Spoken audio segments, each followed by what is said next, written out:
I think we are live. Yeah. Hi everybody, we are live. Xin chào các bạn đến với trang fanpage của mình. Mình xin tự giới thiệu lại, mình tên là Nhung, hiện đang sinh sống và làm việc tại thành phố Hồ Chí Minh. Mình là một bà mẹ hai con và là giáo viên tiếng Anh, đã giảng dạy ở thành phố Hồ Chí Minh được hơn 20 năm và cũng là chủ doanh nghiệp số toàn cầu này. Và xin chào Lan Anh. Chị. Và hôm nay rất là vui, rất là vui đã mời được một bạn Lan Anh đến từ Canada, một bạn rất là kỳ cựu ở trong cái mô hình kinh doanh online này.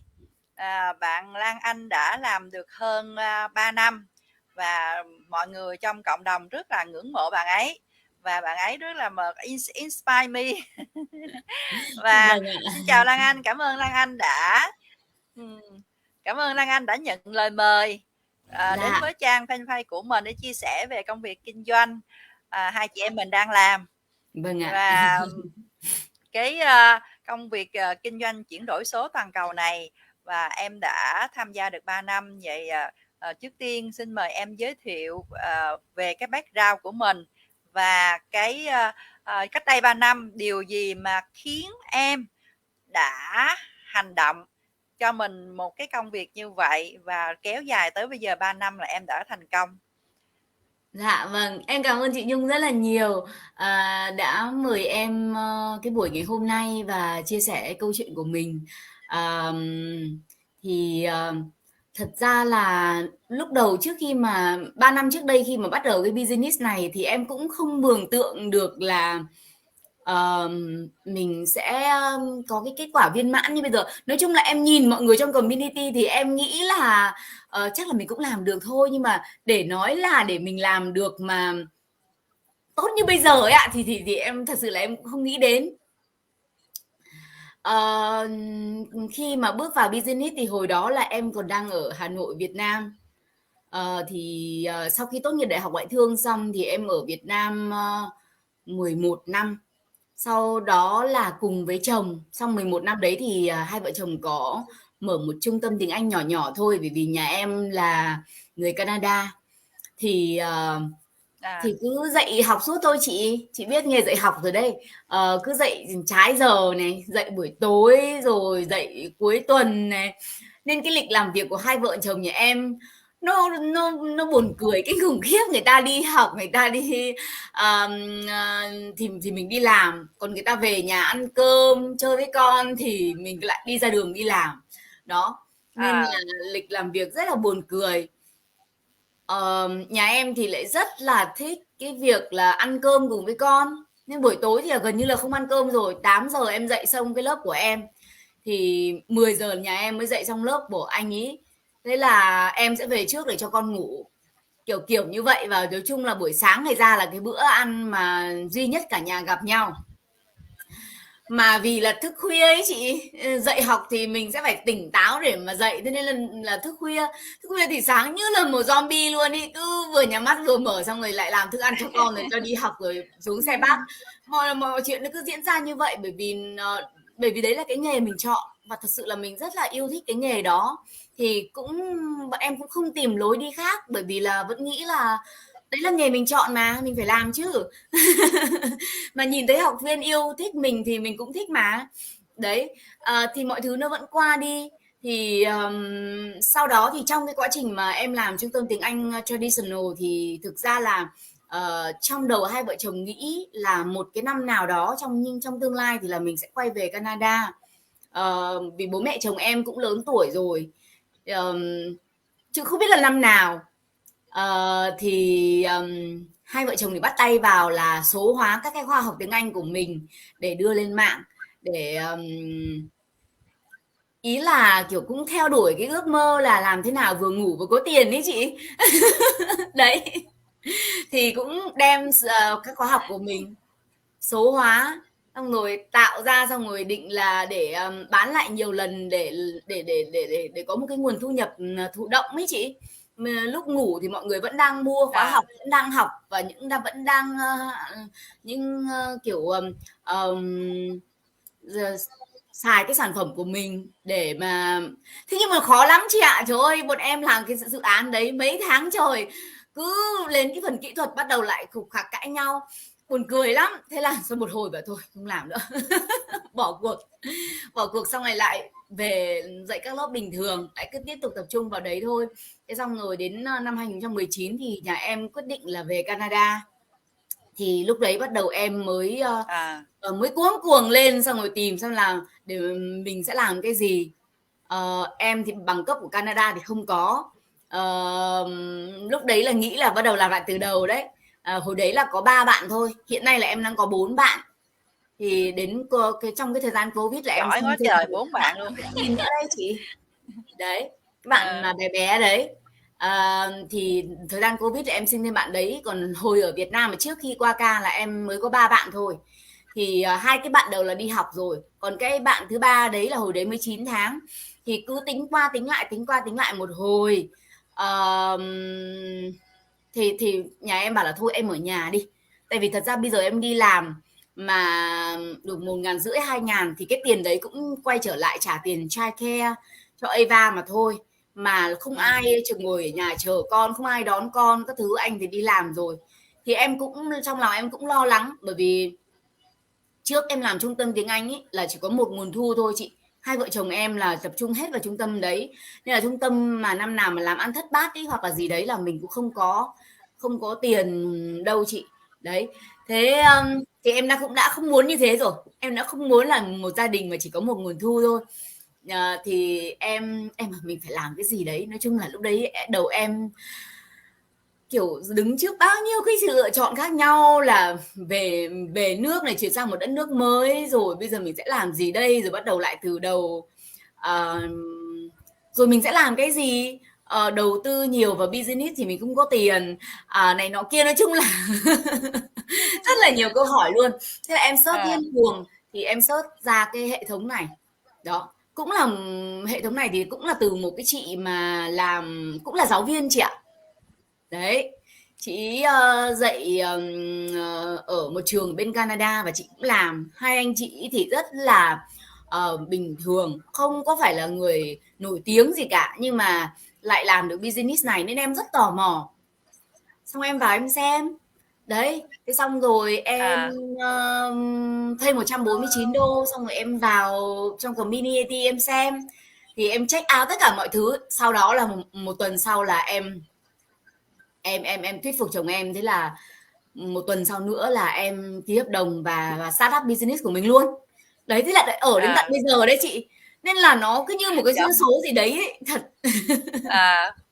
Dạ. Vậy là nói chung là em cũng rất là may mắn.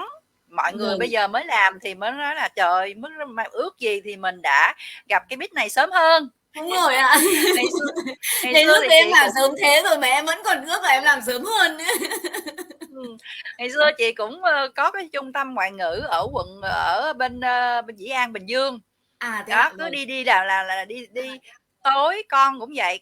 Mình thường thì mình dạy buổi tối không à, với cái ngày thứ Bảy Chủ nhật, mà con mình nó đi học ban ngày, nó đi về thì mình lại đi dạy mất tiêu. Lúc mình về thì con mình nó ngủ rồi, cho nên là việc đưa đón con là ông xã chị ông đưa đi hết trơn à, chị không có đó đưa đón gì hết trơn á. Cho nên là cái công việc giáo viên tiếng Anh của mình là phần lớn là dạy ngoài giờ. Dạ vâng.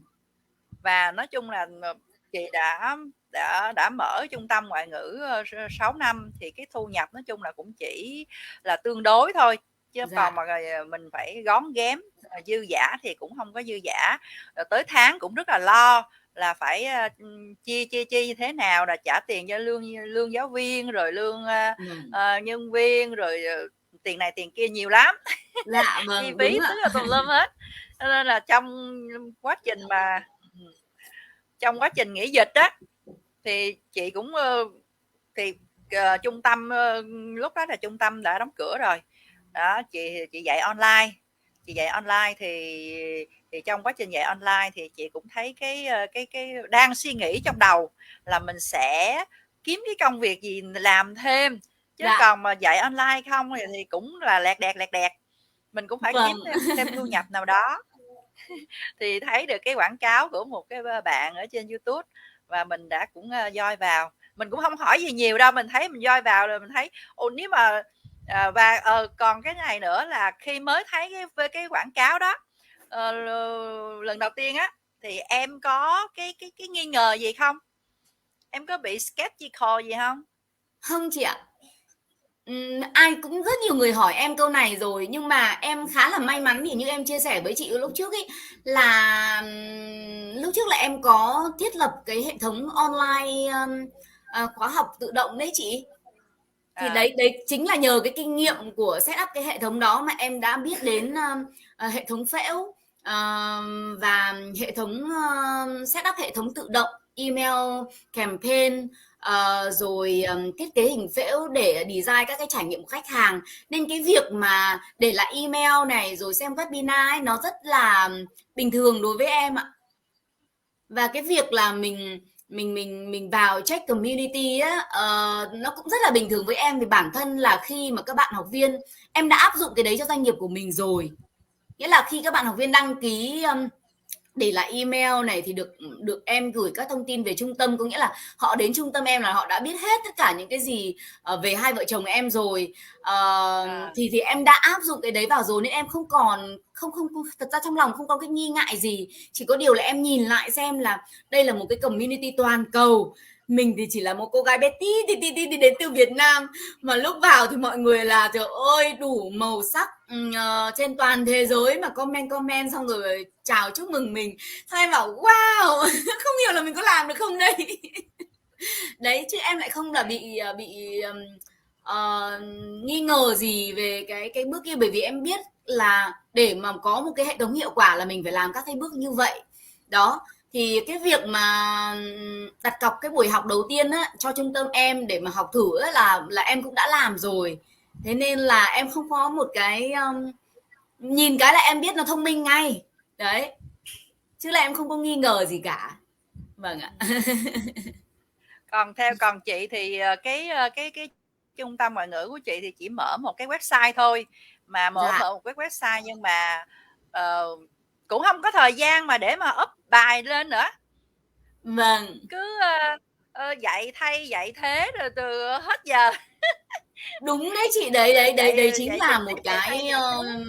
một cái trong những cái rất là khó khăn của chủ doanh nghiệp mà đơn lẻ đấy chị ạ. Nó không có hệ thống backup là như vậy. Mình đi xử lý những cái việc xung quanh trong trung tâm là cũng đã hết ngày hết giờ rồi. Và được biết thì khi hồi đó em làm có mở cái trung tâm thì cái công việc quản lý em so Dạ. sánh, em thử theo sánh những cái thuận lợi và cái khó khăn trong cái việc quản lý, so sánh giữa cái trung tâm ngoại ngữ với Dạ. lại cái việc quản lý cái doanh nghiệp online toàn cầu của mình, thì em thấy nó như thế nào? Vâng, wow, câu hỏi hay quá. Đối với hai việc thì em nghĩ là nó cũng khá là tương đồng với nhau. Tuy nhiên thì làm cái mô hình online thì nó nhẹ bẫng luôn. Khi mà làm doanh nghiệp truyền thống ấy, thì có rất nhiều thứ em phải lo lắng và em không quyết định được cái sự thành công của mình. Từ việc tuyển giáo viên, từ việc tuyển giáo viên nước ngoài, rồi khi mà mình đứng ra mình là chủ doanh nghiệp, mình đứng ra mình cam kết với học viên ở một cái góc độ về thỏa mãn khách hàng, nhưng mà cái người mà deliver cái lớp học đấy nó không phải là mình. Thế nên đấy cũng là một trong những cái khó khăn.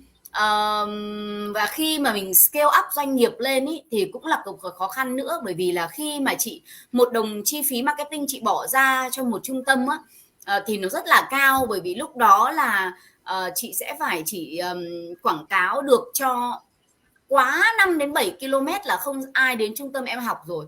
Mặc dù cái tiền đấy mình có thể là quảng cáo trên cả Hà Nội, nhưng mà cái đồng chi phí marketing cho trung tâm đấy nó dàn trải ra cả Hà Nội luôn. Thì những cái người mà mặc dù người ta rất thích mình nhưng người ta sẽ không travel xa như thế để mà đi học.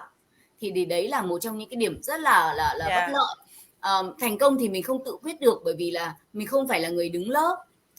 mà thị trường thì nó là một cái thị trường mà cái rào cản về về vào ngành thì nó cũng cũng không có phải là cao, thế nên ai cũng có thể dạy tiếng Anh, nhưng mà để mà dạy tiếng Anh tốt thì đôi khi học viên cũng không có thể nhận ra được cái điều đấy.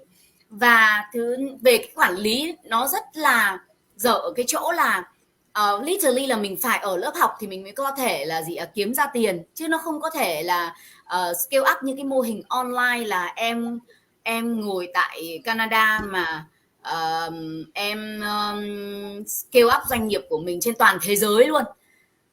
Business One ở trên toàn thế giới mà cái hệ thống tự động nó phân phối cho mình trên toàn thế giới luôn. Thế nên là trời ơi, nên một đồng chi phí marketing mình bỏ ra nó bé tí tí so với cái trung tâm tiếng Anh em làm ngày trước. Nhưng mà nếu mà chị làm trung tâm tiếng Anh thì chị làm chuỗi, mà chị chỉ cần phát triển chuỗi trên hệ thống của Việt Nam thôi là chi phí overhead của chị đã trời ơi kinh khủng khiếp và chị sẽ không thể chịu nổi được. Và cái vốn đầu tư nó phải cực kỳ khủng, cực kỳ nhiều để mà chị làm chuỗi tiếng Anh.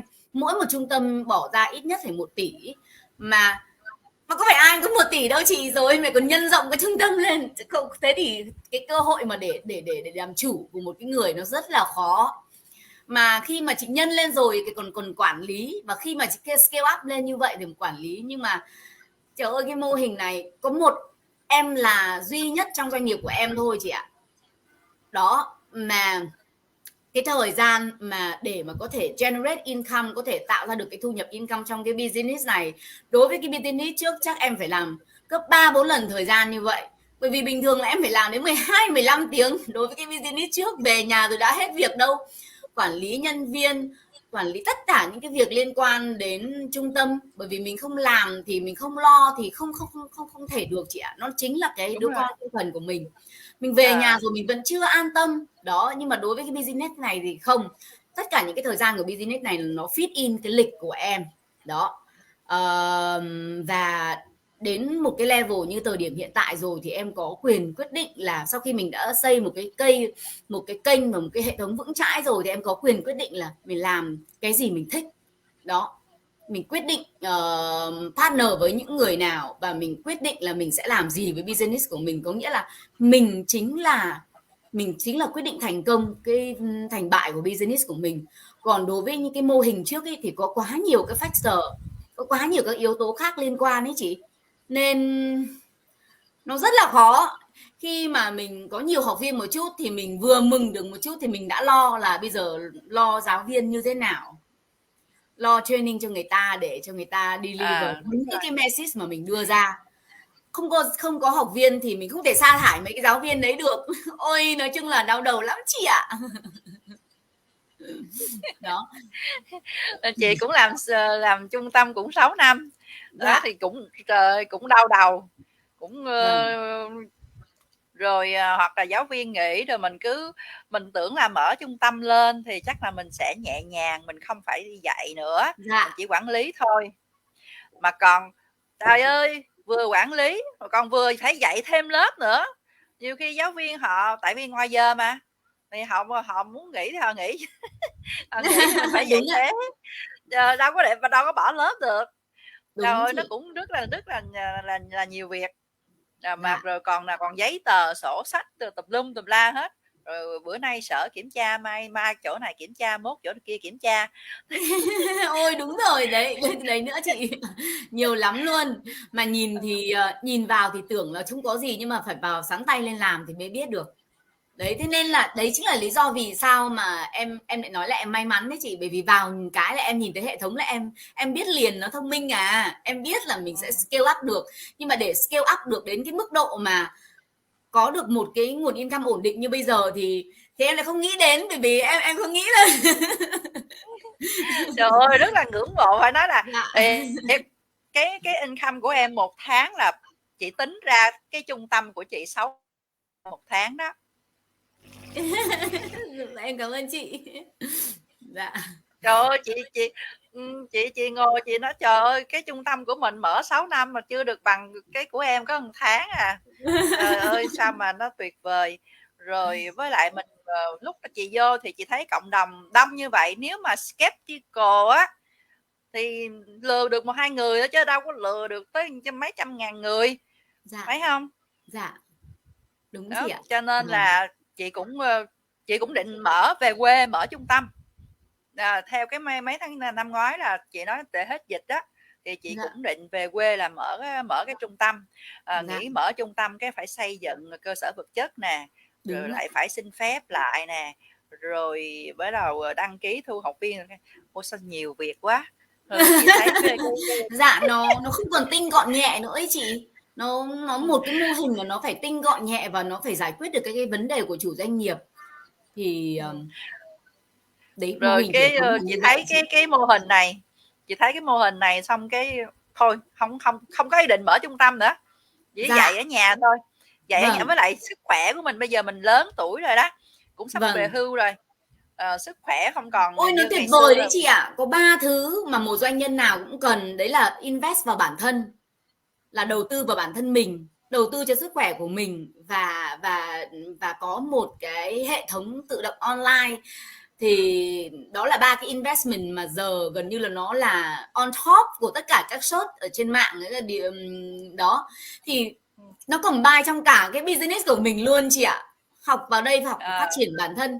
Nói là để mà chị em mình tự tin để nói về business như thế này ở trên mạng thì chắc là mấy năm trước đây chắc là chị mình sẽ không làm. Nhưng mà cái business này nó dạy cho mình những cái kỹ năng phát triển bản thân, và mình được hiểu sâu và được được training thành những cái nhà doanh nghiệp thực sự đó, rồi sức khỏe tốt hơn. với lại cái bộ training sai.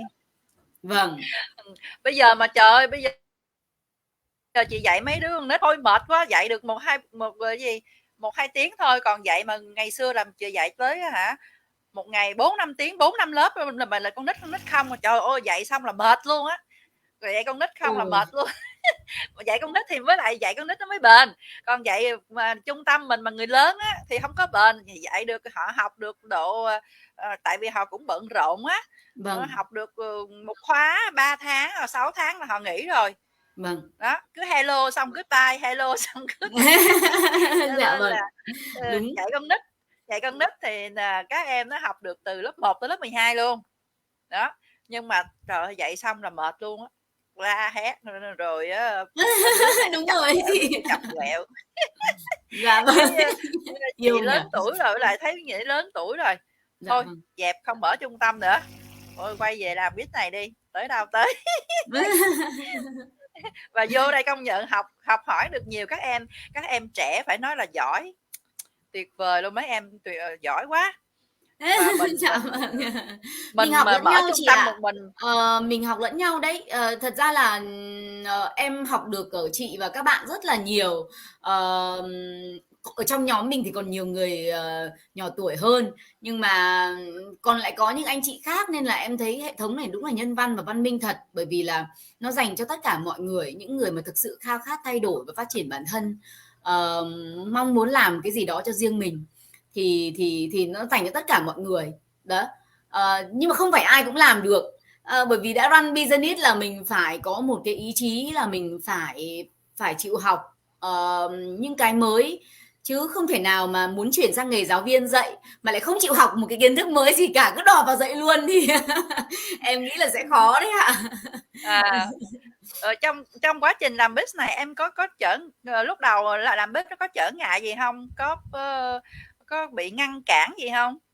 Nhiều lắm chị ạ. Trời ơi, cái đợt mà em làm thì em đúng là cũng liều thật.